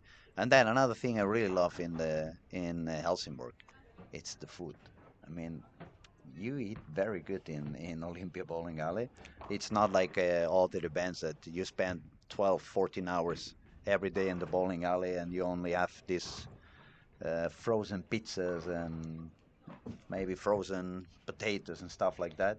So it's a very, very complete package from the food to the environment to having and meeting new friends and spending time with the PBA bowlers, doing some seminars so you can learn more about the game. You have a lot of beautiful clothing prepared for the event as well. So it's a lot of things happening around. And let me ask you, when did you guys have the main idea of why don't we try to get like a PBA event? Why don't we do something really big that it's gonna involve a lot of people? How did that happen? How Uh, did that idea pop up? Yeah, the story behind the tournament, it started in 2016. It was me and a guy called named Hampus Torstensson. Hmm. I own a bowling center up north in Sweden, and he owned a bowling center just outside of Gothenburg. Okay. And we were both involved with the Proprietors Association in Sweden. Hmm. And we were thinking about ways to promote bowling in Sweden. How do we get more people to bowl? And we just one night after a board meeting, we sat down at a hotel having dinner and thought, well, the best way to promote bowling is to get the best bowlers in the world to Sweden. Makes a lot of sense. So that's where the idea started to take shape. And fast forward a little bit, we had everything kind of mapped out and everything how it would look. And then at Swedish Sports Award Gala, all sports in Sweden, they give awards, Athlete of the Year and all that kind of thing. And we said we were both in Stockholm that night, and that gala night, and Jesper was nominated for I think it was Sports Newcomer of the Year or something in Sweden, Athlete of the Year, newcomer. Was the year after he won his first Major. the TOC Tournament of Champions. So we sat there before everything started and said, if Jesper wins, we go. And later that night, I made a phone call to the US and said, yeah, let's go. Because Jesper won the awards. So then everything just took off. We chose Malmö because of for the first tournament. It's a bigger bowling center. It's a bigger Malmö, bowling right? center. It's small center if you compare to, but in Sweden it's a big center. It's 22 lanes and it's like 20 minutes from a major international airport in Copenhagen. Mm-hmm. You take the train and you're in the bowling center. Like minutes. 30 minutes later, you're at the more, bowling center after you get your bags off. So that was a very successful event. We have had over 500 players. We had 1,200 entries. Wow! So already first attempt, it was Yes, like pretty successful. It was, and the So first that gave you the energy to carry on. Yes, Right from the start. And that first event, of course, Belmo won. Mm-hmm. And we had 2 years in Malmö. And so it was 2017, 17 and 18. It was held in Malmö. Yeah. So and then you decided. Yeah, the idea from the start was because we were trying to promote bowling in Sweden, to go to different locations. Okay, so maybe it was like. So we had a contract with the city of Malmö for 2 years, and say start here and then we're gonna move, but we didn't move that far. We moved like 45 minutes drive. Yeah. And ended up here in Helsingborg. 2019 in Helsingborg, and because the tournament is so much more than just the bowling. I don't think there's a better bowling center in Northern Europe for this tournament, even though I tell Patrick, who owns the center, I tell him every year, you need more lanes, mate. You need more lanes. But do we have anything interesting going on? Yeah, the guy bowling on, we have one player on the lanes now. He's going to go on lane 16. Pretty good game going on. Arnar Johnson from Iceland, but he lives here in Helsingborg. He's actually one of only 3 people here that's already qualified for the final, because he won a PBA Sweden Uh-huh, event. PBA regional. So it's a PBA regional. We started this year a regional tour in Sweden, and we had 3 tournaments, and the winner was awarded a free spot in World Series of Bowling next year, Okay. and a spot in the final. That's cool. Here Step in 1 or Helsingborg. step 2? Step 1. Step 1. Yeah. Was it for every winner of PBA regional in Sweden? Yeah, so we had 3 tournaments. So we have Artnar. Mm-hmm. He's doing a big game, 269.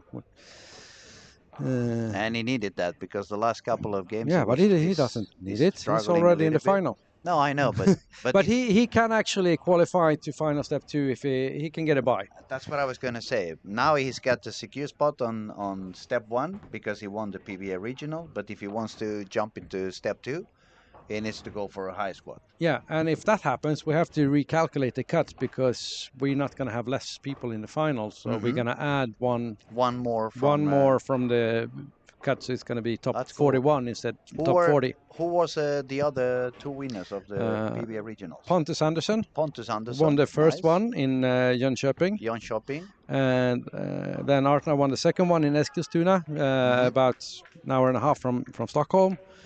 And in Stockholm, we had our own local Helsingborg pro shop operator, So it was Diesel. Carl Diesel Wahlgren. Oh, that's cool. And it's so the talent in Sweden, we were a bit worried about PBA and what we will see on the regionals. Not that we have so many talented bowlers in Sweden, but we actually had 3 bowlers that's been not regular on the national tour in the US, but they played many tournaments a couple of times a year. So, well, you have a lot of talent. Yeah, and Kyle Troop had a 267.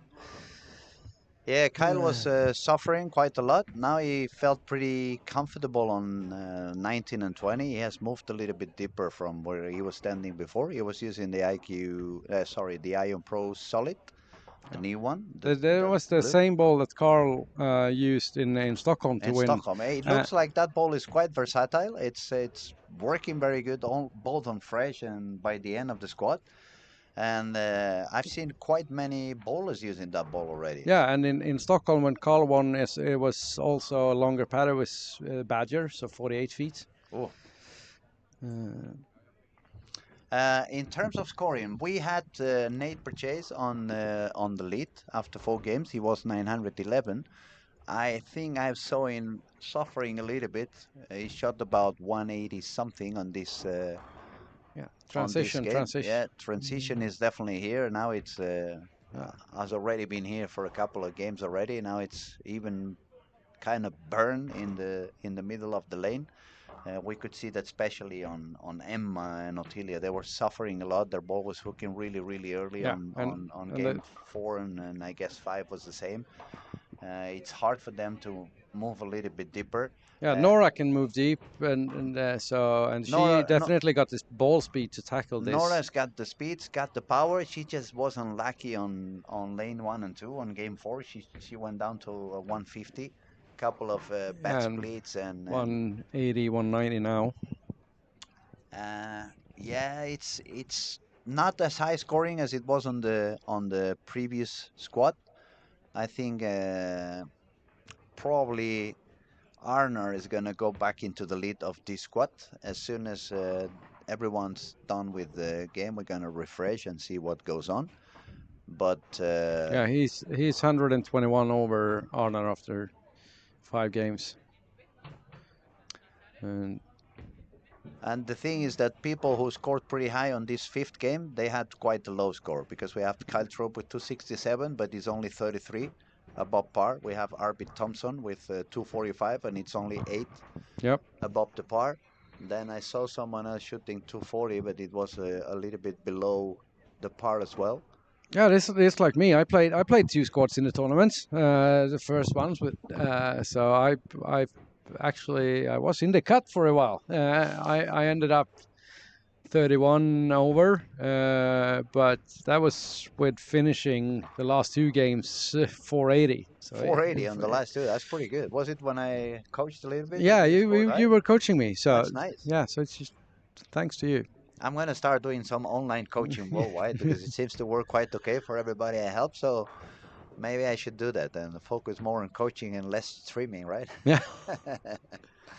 Okay, I found Otilia. She's a bowling now on lane 3 and 4. Yes. She dropped down to 64 below the par. Yeah. Uh, that means she had a very low game as well because Yeah. she had 795.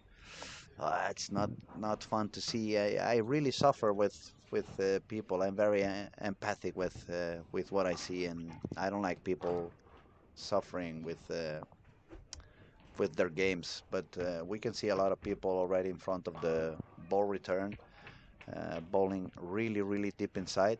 Emma is on lane 9 and 10. She hit the head pin strongly quite a few times. She Yeah. saved 183, but she already has a squad with 20 something over. So unless she makes 250 on the last game, this squad is not gonna be helping her much. No, I think that was a fill ball as well, so she might have tried something that clearly didn't work, unfortunately. It was nice to see Per. I was talking about Per Svensson a little bit sooner. Former PBA, former Team Sweden.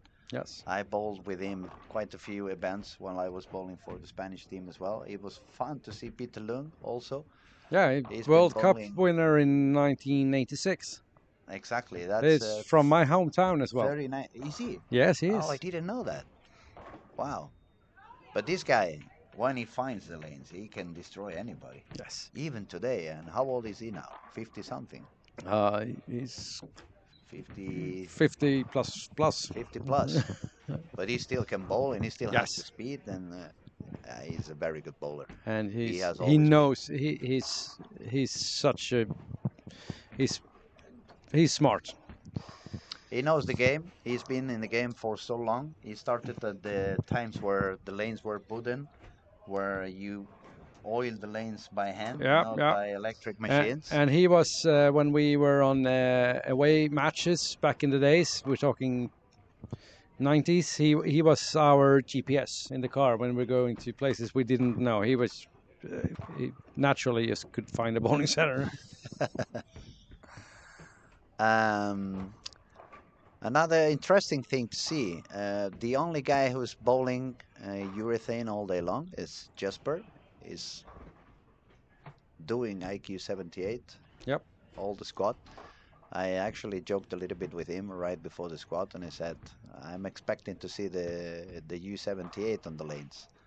And Yeah, but you have to think about it. Jesper he literally just got off the plane from the US attending Carl Troop's so wedding. So he and was he there had a as well. Okay, yeah, and he had okay, a makes really sense. terrible flight home when he was stranded in Frankfurt because of delays.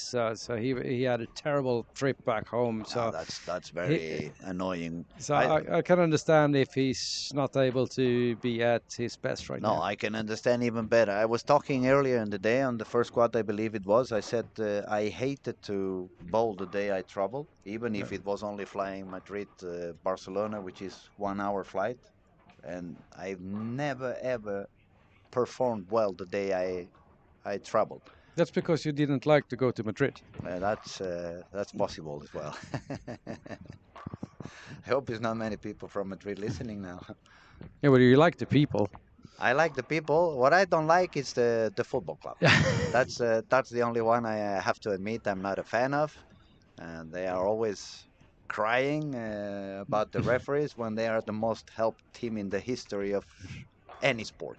I think some people would say something else about that. So, but who do we have here? I'm sure we're soon gonna have the scores updated. We have a. Yeah, I think we only Nate gonna have Purchase now. He's 80 97 something. over and started with a double on lane 7 and 8. 7 and 8, true.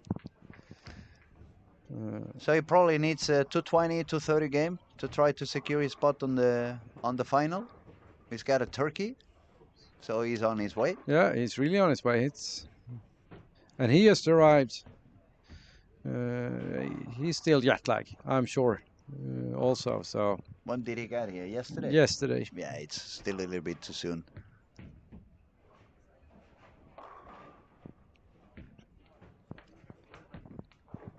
Oh, Oh, Arsenal just got a double in the 5.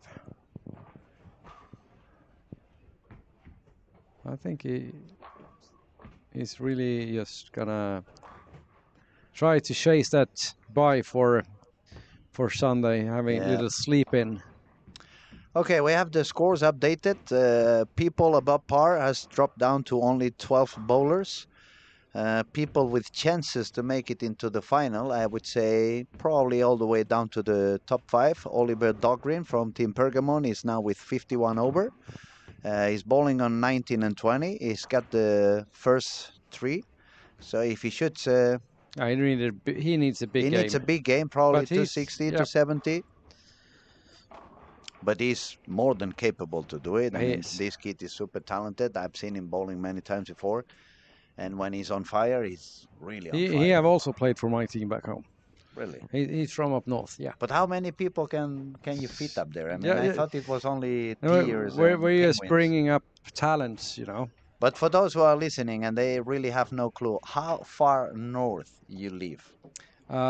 If you sit in the car from my place and you drive 1 hour north, you're above the Arctic Circle. My goodness. And the same thing if I were to drive down to Helsingborg and then do the opposite, drive south from Helsingborg, I end up in Venice, Italy. My goodness. So that's the same distance from Venice, Italy to Helsingborg that it is Then from Helsingborg up to me. But you don't really drive that often. You probably take No. planes over and over again. Way too much. It's too many hours. It was forever when I drove down from Mora. It always took me like 8 hours, Yeah. and Mora is It's not halfway. it's not even halfway. That's what I was gonna say. And all those roads that you really need to be aware with all those animals crossing. I remember once from Mora I was driving into Thomas, into Karlskoga, and it was my first time driving from Mora to Karlskoga. So it was very tough for me to get there. I was trying to use the GPS, and all of a sudden the GPS put me on one of those very small roads, and the car was telling me, "Do not drive beyond 45 kilometers per hour." And I was telling the car, "How the heck am I going to drive 45? There's no way I can drive more than 20 on this road." And all of a sudden, a gigantic moose crosses in front of me. Those things are a lot bigger than I ever believed. Yeah. It's even taller than a horse. Yeah. That was impressive. I got chicken skin for 10 minutes, I promise you that. But, okay, we have a Nate comment over here. Nate Purchase is Someone still... says he never uses another ball. But my reply would say, if you win the way he wins, why use another one, right? Yes, it's yeah. He have won tournaments on the PBA tour using reactive balls, so he knows how to throw them as well. And taking a win on the PBA takes more than just being able to throw one ball. One ball, absolutely. Yeah. So, But he's very good at it. So I know. Of course, I mean, when you can use it, if you're the best in the world with something, of course you're gonna use it. you just have to be, if you have the chance and you can play your A game. Yeah. Why would you go to the B game? Yeah, and we have to remember Jesper is one of the most, if not the most accurate player on the PBA tour. He's best spare shooter on the entire tour. He's, if you go with expected data, he's the most accurate player on the PBA tour. So it's not only about using a particular ball. It's you have to know how to use it as well, and then you have to hit your target and and on the making your other hand, spares. I would say it's not a soft urethane ball. It's not a ball that everybody's using, and it's not a ball that is doing the game super easy like some other balls are doing. So the fact that he's using it, it even proves how good it can be. To be fair, he was using A pitch black. a lot of pitch black as well, but but when the rules have changed, yep, you have to change with the rules. It hasn't been any problem for him. No. Now back to back to track. The guy from France, Gregory Rios, he's a very, very well bowler with urethane. For a fact, I've seen him many, many times in the south of Europe. Yep. He's super good with urethane, and I'm quite pleased to see he's doing quite okay now that he has to do reactive and bowl a lot deeper on the lane. Yeah, he's on 9 and 10. He's unfortunately now just a spare and two A couple two of splits. couple of splits. And we see that a lot out here, especially in game 5 and 6. It starts the miss room is just disappeared all. There's no hold on the lanes. If you miss in, if you just grip the ball, it's Yeah, tiny bit. You can game hit your over. mark. You can have the correct speed, but it's right on the nose. On the other hand, Nate Purchase, who just shot 186, Yeah, he's it's just 97 over, but five bagger. front five. So trying to secure his spot on Sunday. At the moment, every single strike he can add to this front five he has, it's going to push him closer and closer to step 2. Yes, definitely. He just need a couple of more strikes and then make sure he makes his spare, and he's gonna be there already. I think. I would say the same. I predicted a little bit higher cut at the beginning of the week, but as the days goes on, I'm getting more and more tempted to lower down my expectations a little bit. Yeah, but there's always going to be there's more squads left than we have played. Yeah, that's true. The number of international players still coming in are pretty high, so we're going to see stronger squads in terms of players for the next days. So the cut is super hard to predict.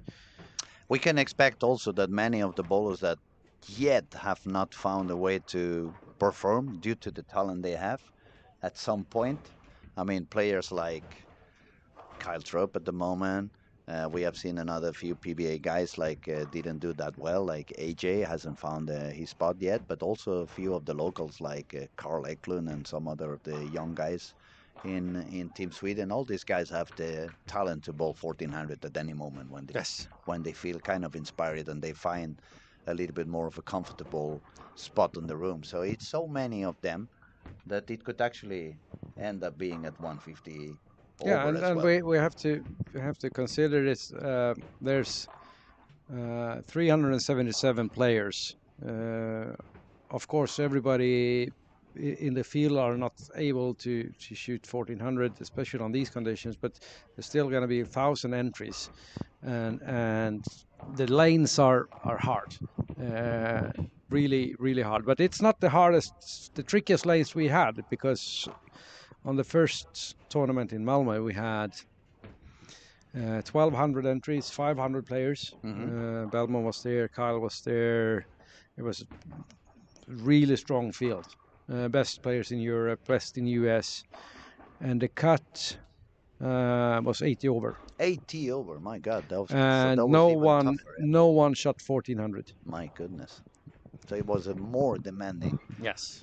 And Lots still, more. you managed to bring even more people back on the years to come. Yeah, it's been the same every time. You can't have very demanding patterns every time, because you have to change. But when you do, for me, I'm average or slightly above average bowler. I enjoy this a lot. Really fun to play when you get a puzzle in front of you that you have to solve. Absolutely. And I would have loved to play a few more squads, but they're just full. There's no more room. And also, you are quite busy taking care of a lot of things. Now back to Nate. He's got the front seven he already. got the front seven. We soon have to get a camera out there and see if it's going to be the tournament's first 300 game. For sure, he's gonna. If he makes one more, it's almost. We could say it's getting 1 foot, at least 1 foot onto step 2. Yep. If he puts 1 or 2 more. Definitely. Now the question is he gonna manage to score high enough to become the new leader of the event? Oh, got the potential, but he need a big game. Well, leader is 175 over. Yeah, Let's say he makes 279 instead of 300. yeah, That would put him on 176 over. yep. So he can have one line He spare. still have the opportunity And the to thing lead. is, how many people are watching that are gonna play a squad and watch what Nate is doing? What maybe look at what balls he's using, where he put the ball down the lane, where it breaks, to see. Even if you don't play the same, you can still get a lot of information from watching what the most successful players are doing. Yeah, just try to learn what is he doing, what type of ball is he using. Is it a very strong cover? Is it a very weak cover? Is it the strong core? Is it the weaker core? Is he trying to go a little bit more forward? Is he trying to spin the ball a little bit more so the ball retains more energy Yeah, for the back of the even lane? if he's a two-hander, you can learn a lot if you're playing with one hand and your thumb in. But you just observe. That's what you do if you feel when you don't have a clue. Mm, You go and watch the squad leader. What's the squad leader doing, and how can I translate that to my type of game yeah, and absolutely. to get free advice. Now let's So see. he's He's pretty far pretty left. far left. He was pretty firm from the beginning, so I'm guessing he's the same. So looks like Yeah, it he's looks quite around strong. 20, 25, 26 at the arrows, throwing straight and hard. Straight and hard, definitely. Not easy to control, but these guys are very good. Yeah. The French guy has got 2 open frames, no doubles. So that's It's gonna make his unfortunately yeah, it's it's not gonna gonna make make it. his life a little bit harder. Then we have Arner with a couple of open frames and a couple of doubles, but the open frames are quite low. It's 5, 7, 7, and 6. Yeah, I think he's gonna need another try if he wants to get a buy. Otherwise, he's gonna have to stick with his PBA regional.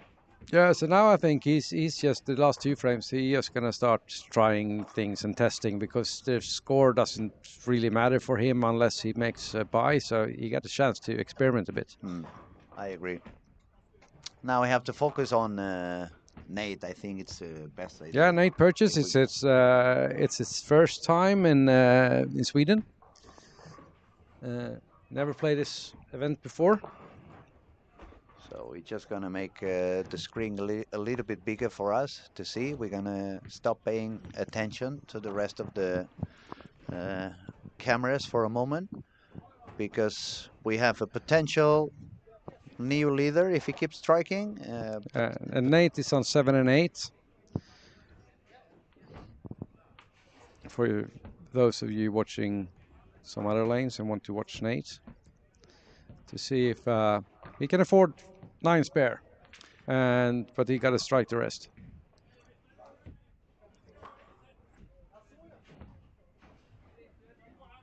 Well, he's in good company. He's bowling with a lot of Pergamon people. Yeah, 3 of them and 2 young two-handers as well. So if they're smart, they try to copy what Nate's doing because they're pretty much the same part of the lane. But that comes down to watching what the hand does, what balls you're playing.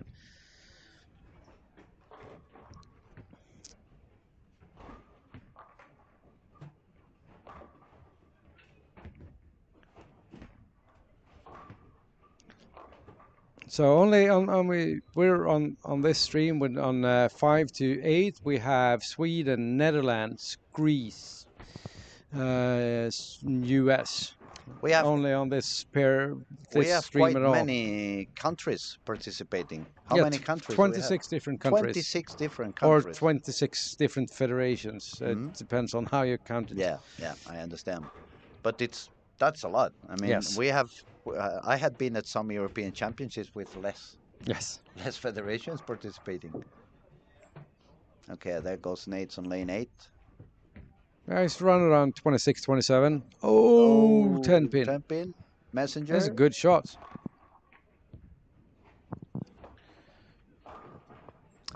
Now he needs to spare and strike out on the 10 to become the new leader of the event With 1 pin. with 1 pin. And then if that happens, we're going to have the top 3 are going to be separated by one pin. Yeah, one 76, after the other. 75, And 74. 74. That was a song back in the Yeah, 90s. yeah. 74, 75, yeah. That's my DJ side of the brain acting.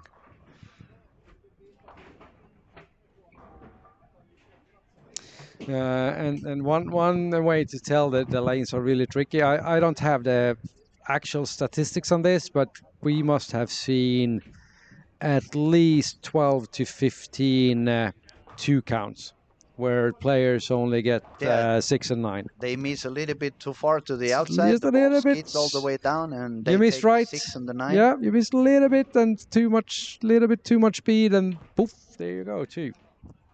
Gone. So he makes the spare. Yeah, nice pair for Nate. With that spare, we can say he's already into the finals because he's already working on the Most likely, yes. 50 over. Never. Even if he wouldn't You're do a never mark sure, on the but 10th, but yeah, no, you're never sure, but it looks a bit like that. yeah, he's the only one from this squad that's getting at a almost secure spot. So quick up on the approach. He's standing as if he had a ball return. Yeah, That's pretty common when you go that far left. That's on the lane where there's no ball return. You also stay at the same length. same lane, so you keep your muscle memory Yeah. very similar, and you don't do different things from one lane to the other. So we had a 9 again. So we're looking at 65 with a spare strike. 65 spare strike, so he's going to be top 4 for sure. Yes. But that's a very, very good effort for him on the last couple of games coming back after a little Yeah, he bit struggled of, a bit on the first squad as well. The first squad that he played.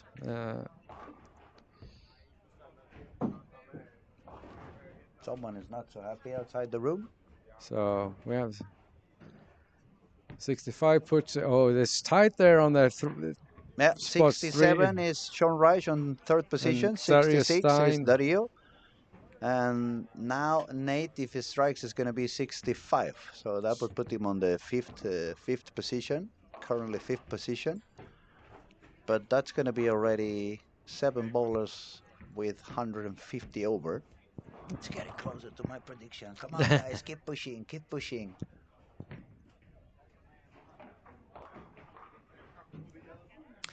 Now, for the people watching, tomorrow we have 2 squads. Yes. 10 o'clock in the morning, it's number 1 squad. 10 o'clock in the morning and 2 o'clock in the and afternoon. 2 o'clock in the afternoon. And we will be, again, back online. We will be showing everything live on our YouTube channel. For those who are listening, don't I forget think we to should subscribe. answer. We got a question from Linda Arda about the dress code. It is a national title event on the PBA, but we are also in Sweden, and we have to abide the rules that are in the country we're in as well. And the dress code in Sweden is that you can wear shorts or skirts, no matter your gender, unless we have also a little bit twist on the rule. Come TV, if you make the TV final, you have to wear trousers. Longer Yes. trousers. So it doesn't apply during qualifying and during the regular finals, but only when you get into into the TV show. Yeah, and the same thing we have like a PBA regional rules with the bowling balls. You're allowed to use balls that are older than 2 years. You're allowed to use plugged balls. The only PBA ball specific rule we have is the urethane rule with 78G. 78 hardness. Okay, cool. Finally, Nate shot 266 to finish his squad with 1363. That's going to put him into the 5th position in the total of the tournament. And I would say that's going to guarantee a spot for him in the final. For sure. Not sure it's going to be step 1 or step 2, but for sure he's going to make it into the final.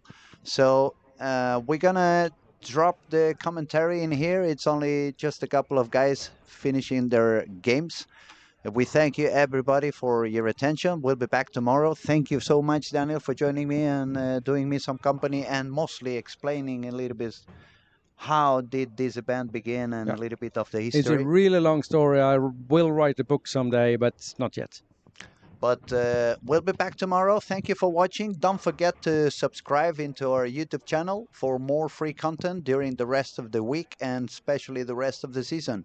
Thank you very much, everybody, for your attention. Have a good night, and I'll see you tomorrow.